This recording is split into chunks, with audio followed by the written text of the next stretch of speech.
Assalamualaikum warahmatullahi wabarakatuh. Saya Arya Rahan Putra, NIM 156, akan menjelaskan hasil review saya yang berjudul menilai efisiensi ekonomi jagung produksi di Ghana Utara.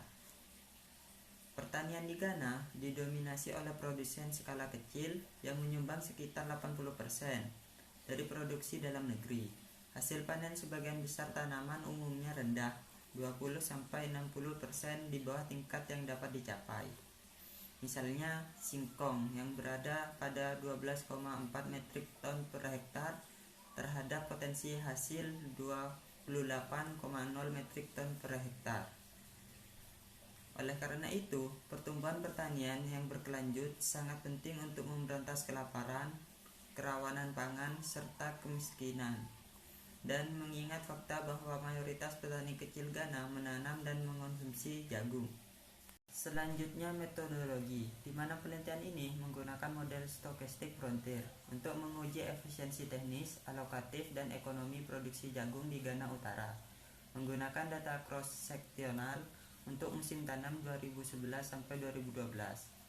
Data dikumpulkan antara Januari dan Februari 2013 di 3 wilayah, Utara Timur Atas dan Barat Atas, di Ghana Utara untuk musim tanam 2011 sampai 2012.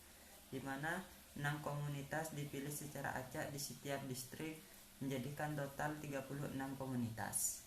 Menurut Johannes 2006, ada dua cara dasar untuk memperkirakan fungsi produksi.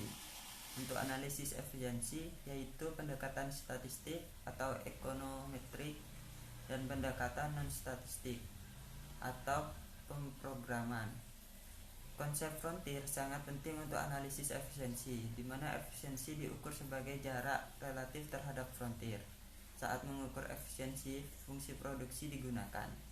Selanjutnya hasil dan pembahasan, di mana tabel ketiga merupakan estimasi kemungkinan maksimum dari model frontier stokastik, dan pada tabel 4 merupakan rasio efisiensi alokatif dari berbagai input produksi, dan pada tabel 5 merupakan ringkasan perkiraan efisiensi.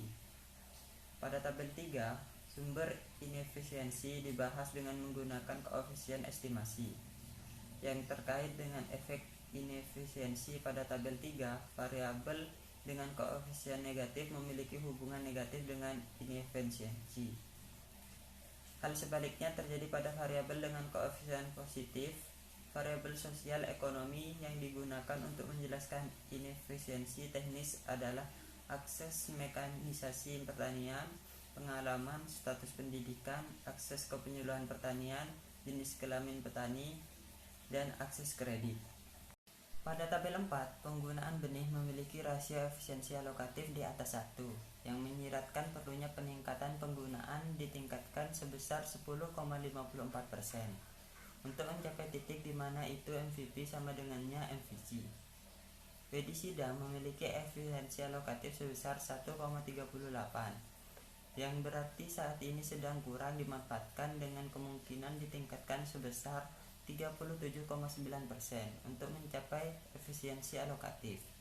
Dan untuk pupuk memiliki efisiensi alokatif kurang dari 1 atau 0,17, di mana penggunaan pupuk harus dikurangi sebesar 82,80% untuk mencapai efisiensi alokasi, mengingat MVP dari 0,17 dan MVC dari 0,98. Dan untuk tenaga kerja yang memiliki rasio efisiensi alokatif 0,05 dan akan membutuhkan pengurangan 94,5% dalam jumlah tenaga kerja untuk mencapai efisiensi alokatif.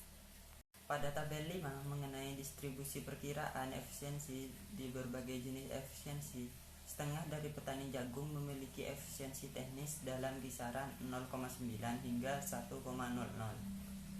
Demikian juga mereka juga melaporkan efisiensi alokasi yang lebih tinggi dengan sedikit lebih dari setengah atau 50,5%, yaitu dalam kurun 0,90 hingga 1,00. Selanjutnya kesimpulan. Dari hasil penelitian dapat disimpulkan sebagian besar produksi jagung di wilayah Ghana menunjukkan hasil yang meningkat.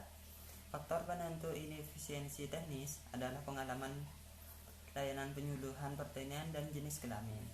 Perkiraan rata-rata adalah 5,1%, 87,8%, dan 74,7% untuk intervensi teknis, alokasi dan ekonomi masing-masing, tanah dan benih, dan pembasmian hama dan efisiensi secara alokatif dengan meningkatkan penggunaan masing-masing sebesar 26,6%, 10,52%, dan 39,9%.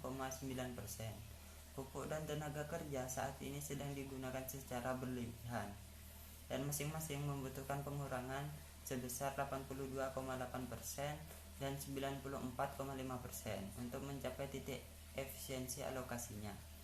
Sekian penjelasan dari saya. Kurang lebihnya saya mohon maaf. Wassalamualaikum warahmatullahi wabarakatuh.